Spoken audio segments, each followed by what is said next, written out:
اعوذ باللہ من الشیطان الرجیم بسم اللہ الرحمن الرحیم الامام رضا علیہ السلام من اخلاق الانبیاء التنظف، نظافت و پاکیزگی انبیاء کے اخلاق میں سے ہیں۔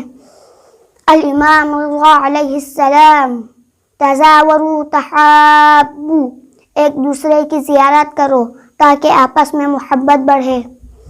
الامام رضا علیہ السلام الصمت باب من ابواب الحکمہ، خاموشی حکمت کے دروازوں میں سے ایک دروازہ ہیں۔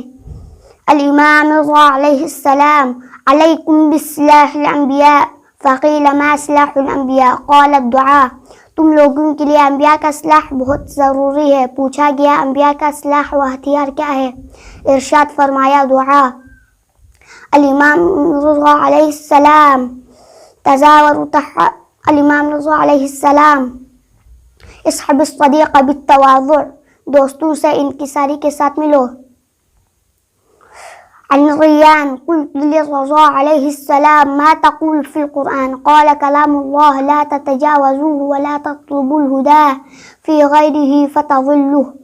ریان کہتے ہیں میں نے امام رضا علیہ السلام سے عرض کیا آپ قرآن کے بارے میں کیا فرماتے ہیں؟ فرمایا وہ کلام خدا ہے اور اس کے حدود و قانون سے آگے نہ بڑھو اور غیر قرآن سے ہدایت طلب نہ کرو ورنہ گمراہ ہو جاؤ گے۔ صلی اللہ علیہ محمد وآلہ